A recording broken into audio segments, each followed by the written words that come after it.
Chapter 2. Good News and Bad News. That evening, George sat in the car repair shop waiting for his tire to be replaced. It was taking much longer than it should, and as usual, George was growing anxious and impatient. He didn't like waiting in lines for the movies, waiting in traffic, or waiting in line at the grocery store. He always picked the wrong line, and of course the person in front of him always had a product without a price tag, so a manager needed to be called and the product had to be found, and well, you know. George felt as if the world conspired to inconvenience him. How long could it take to replace a tire, he wondered.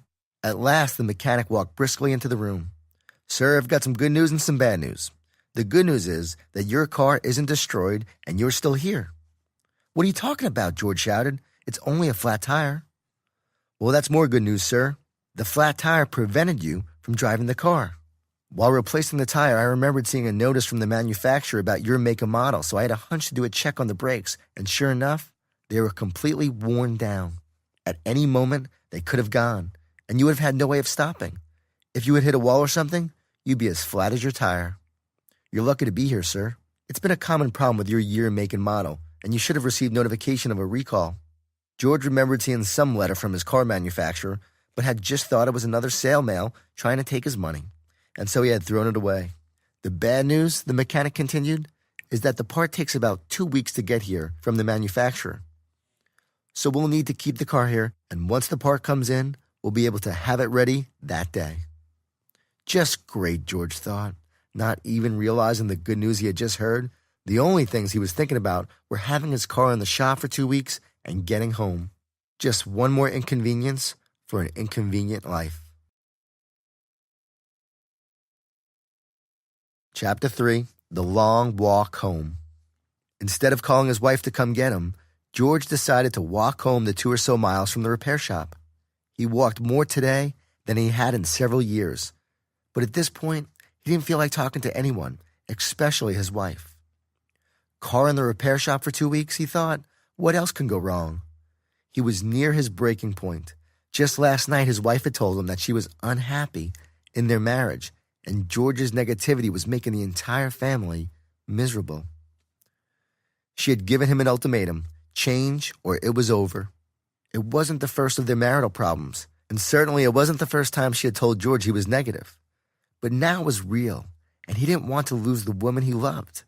He knew she loved him too, but as she had said, no matter how much she loved him, she wouldn't live with someone who made her life so miserable. He vowed to change, but for the first time in his life, he was at a loss. He felt like his life was spinning out of control, and he couldn't do anything to stop it.